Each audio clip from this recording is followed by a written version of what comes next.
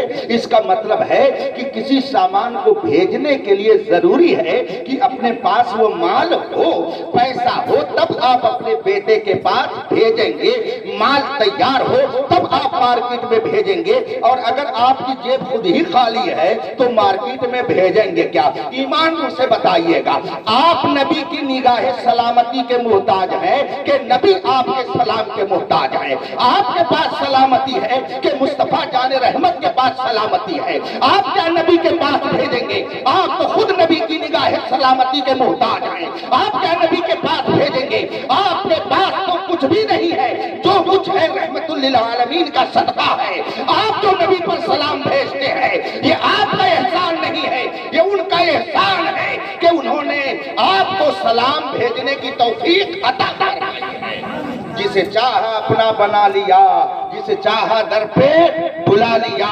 یہ بڑے کرم کے ہیں فیصلے، یہ بڑے نصیب کی بات ہے، یہ مقدر کی بات ہے کہ جو ولادت مصطفیٰ کی خوشی میں میلاد منائے۔ یہ قسمت کی بات ہے کہ نبی کے ولادت کی تاریخ آئے تو جھنڈے اور قمقمے لگائے۔ بہت سارے لوگ اچھا مشورہ دینے کے لیے تیار ہو جاتے ہیں، کہتے ہیں ارے بھائی تم گھروں پہ اتنے سارے قمقمے لگا رہے ہو، اتنے سارے جھنڈے لگا رہے ہو، اگر یہی پیسہ تم کسی غریب کو دے دیتے تو اس کا کچھ بھلا ہو جاتا۔ بڑا بڑھیا مشورہ دیتے ہیں، لیکن اگر دیکھیے تو ان کے ہاتھ میں کم سے کم 50,000 کا سعودیہ والا موبائل ہوگا، ان کے ہاتھ میں 75,000 کا موبائل رہتا ہے، اور 1,000 روپے میٹر کا کرتا وہ پہن کر کے گھومتے ہیں، اور 5,000 کا جوبہ پہنے رہتے ہیں۔ 500 کے جوتے سے کام چل جائے گا، مگر 10,000 کا جوتا پہن کر کے چلتے ہیں۔ یہی لوگ مشورہ دیتے ہیں، ارے بھائی آپ نے قمقمہ کیوں لگا دیا؟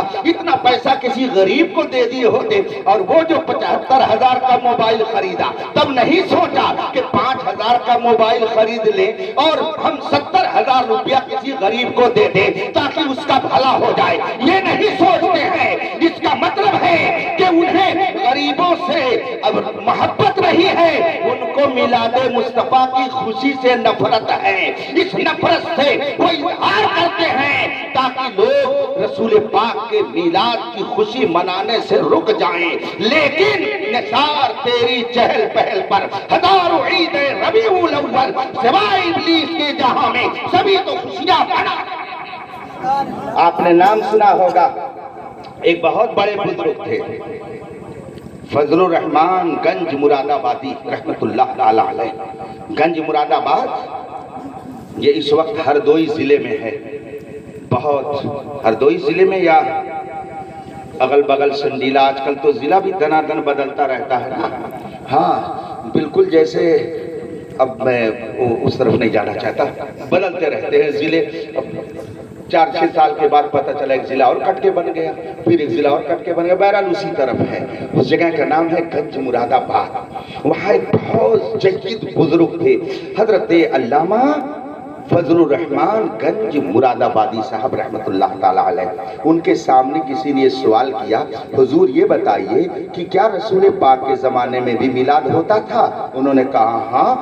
کہاں میلاد ہوتا تھا؟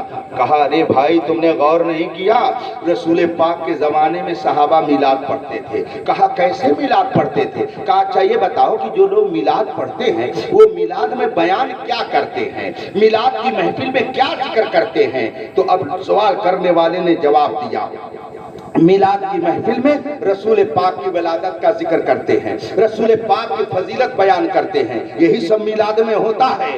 تو حضرت علامہ فضل الرحمان گنج مراد آبادی صاحب نے فرمایا تو مجھے یہ بتاؤ کہ اگر یہ کام آج ہو رہا ہے تو کیا صحابہ کچھ اور کرتے تھے کیا؟ جب صحابہ کسی ملک میں جاتے، جب صحابہ کسی شہر میں جاتے تو اس شہر والوں کو دین کی جب تبلیغ کرتے تھے تو کیا کہتے تھے؟ ان سے ان کے سامنے کیا بات بیان کرتے تھے؟ وہ صحابہ یہی تو کہتے تھے سامنے والے سے کہ مکہ میں ایک نبی پیدا ہوئے ہیں، ہاشمی گھرانے میں پیدا ہوئے ہیں، حضرت آمنہ کی گود میں پیدا ہوئے ہیں، انہوں نے نبوت کا دعویٰ کیا ہے، اللہ کی طرف سے ان پر قرآن نازل ہوتا ہے، ان کا چہرہ 14ویں کے چاند سے بھی زیادہ خوبصورت ہے، ان پر ایمان لے آؤ اللہ تمہیں جنت عطا کرے گا۔ صحابہ یہی تو بتاتے تھے، جب کسی قوم کے پاس جاتے تھے یہ میلاد نہیں تو کیا ہے، بس فرق یہ ہے کہ جب تم میلاد کرتے ہو تو بتاشا بانٹتے ہو، اور جب صحابہ میلاد کرتے تھے تو اپنا سر بانٹا کرتے تھے۔ اس لیے کہ صحابہ جب کسی جگہ جاتے تھے وہاں پہلے دین کی تبلیغ کرتے، نبی کی فضیلت بتاتے، حضور کے مناقب ان کو سناتے، رسول پاک کی تعلیم ان کو بتاتے، اور اگر وہ لوگ نہ مانتے اور صحابہ پر حملہ کر دیتے، صحابہ بھاگتے نہیں تھے بلکہ اپنی گردنوں کو کٹا دیا کرتے تھے۔ تو پہلے میلاد پڑھا اور بعد میں سر تقسیم کر دیا، یہ صحابہ کا میلاد تھا۔ یہ میلاد آج کی دیر نہیں ہے بلکہ یہ جب سے دنیا قائم ہے مصطفیٰ کا میلاد اسی وقت سے ہوتا ہے اور قیامت تک انشاءاللہ ہوتا رہے گا۔ رفیقان محترم، میں یہاں سے چلا تھا کہ حضرت آدم علیہ السلام آگ پانی مٹی ہوا سے بنائے گئے، ہمارے اور آپ کے اندر روح ہے، لیکن یہ بتائیے روح کہاں ہے، ہاتھ میں کہ پیر میں؟ کہ اس کا تعلق پورے جسم سے ہے، پورے۔ اس کا مطلب کیا ہے کہ روح جسم میں ہے لیکن ایسا نہیں ہے کسی ایک جگہ سے اس کا تعلق نہ ہو بلکہ ہر جگہ سے اس کا تعلق ہے نا۔ اچھا کسی نے دیکھا ہے؟ نہیں، کسی نے نہیں دیکھا ہے، اور اس کو یقین ہے کہ میرے جسم میں روح ہے، اس سے بھی کسی کو انکار، مگر کہاں اسپیشل ہے وہ کسی کو پتا کیا چلا کہ اس جسم میں سارا کیریکٹر روح ہی کا ہے۔ روح ہے تو ہاتھ حرکت میں ہے، روح ہے تو آنکھ حرکت میں ہے، روح ہے تو کان حرکت میں ہے، روح ہے تو پیر حرکت میں ہے۔ اگر یہ روح جسم میں نہ رہے تو یہ جسم مردہ ہو جائے گا، جسم کا وجود ختم ہو جائے گا۔ اگر اس جسم کے اندر روح ہے اور روح کا تعلق پورے جسم سے ہے تو بس ایسے ہی سمجھیے کہ اللہ نے اس کائنات کو بنایا۔ تو بتائیے اگر مٹی کے اس پتلے کے لیے روح کی ضرورت ہے تو اس پوری کائنات کے لیے روح کی ضرورت ہے کہ نہیں ہے؟ اگر اس مٹی کے پتلے کے لیے روح کی ضرورت ہے تو اس کائنات کے لیے بھی روح کی ضرورت ہے، اور جس طرح سے اس مٹی کے پتلے میں روح کا تعلق سب سے ہے، ایسے ہی جو اس کائنات کی روح ہے اس کا تعلق بھی کائنات کی ہر شے سے ہے۔ اب روح کائنات کیا ہے؟ جانے کائنات کیا ہے؟ وہ کون سی شے ہے کہ جو اس کائنات کے لیے روح ہے؟ پوری دنیا سے کلمہ پڑھنے والوں سے پوچھو، سب یہی کہیں گے کہ روح کائنات مصطفیٰ کی ذات ہے، جانے کائنات مصطفیٰ کی ذات ہے۔ اور جس طریقے سے اس جسم کے اندر روح اور ہر جسم عضو سے تعلق، ایسے ہی وہ روح کائنات، ان کا تعلق مدینے سے بھی ہے، ان کا تعلق سسوا سے بھی ہے، ان کا تعلق پکری سے بھی ہے، ان کا تعلق عراق اور بغداد سے بھی ہے، زمین سے بھی ہے، آسمان سے بھی ہے، پوری کائنات سے ان کا تعلق ہے۔ اس لیے کہ جو روح ہوتی ہے اس کا تعلق سب سے ہوتا ہے۔ روح کائنات مصطفیٰ کی ذات ہے، اس لیے مصطفیٰ کا تعلق پوری کائنات سے۔ بات سمجھ میں آ رہی کہ نہیں آ رہی؟ اچھا یہ بتائیے کہ اگر یہاں سے روح ختم تو یہ مردہ، تو اگر رسول پاک ختم ہو گئے ہوتے تو یہ زندہ رہتا؟ یہ کائنات کی زندگی بتا رہی ہے کہ روح کائنات مردہ نہیں ہے، بلکہ اسی لیے تو اعلیٰ حضرت نے قسم کھا کے کہا ہے، تو زندہ ہے واللہ، تو زندہ ہے واللہ، میری چشم عالم سے چھپ جانے والے رسول پاک صلی اللہ علیہ وسلم روح کائنات ہیں۔ جو ان کو مردہ کہے گا وہ مردہ ہے واللہ، تو زندہ ہے واللہ، تو زندہ ہے واللہ، میری چشم عالم سے چھپ جانے والے۔ یاد رکھیے گا، آپ خود اپنے بارے میں فیصلہ کر سکتے ہیں کہ آپ کا رشتہ کس سے کتنا مضبوط ہے۔ آپ خود فیصلہ کر سکتے ہیں اپنے دل سے۔ رسول پاک صلی اللہ علیہ وسلم سے رشتہ جس کا کمزور ہو جائے گا وہ یہاں بھی ذلیل ہوگا، وہاں بھی ذلیل ہوگا، اور جس کا رشتہ جتنا زیادہ مضبوط ہوگا اس کا معاملہ اتنا ہی بڑھیا رہے گا۔ غوث اعظم کا رشتہ بہت مضبوط تھا تو 700 سال گزر گئے مگر وہی دھوم اب بھی ہے ماشاءاللہ۔ حضرت سیدنا بلال حبشی کہاں کے رہنے والے تھے؟ حبش کے۔ مکی تھے؟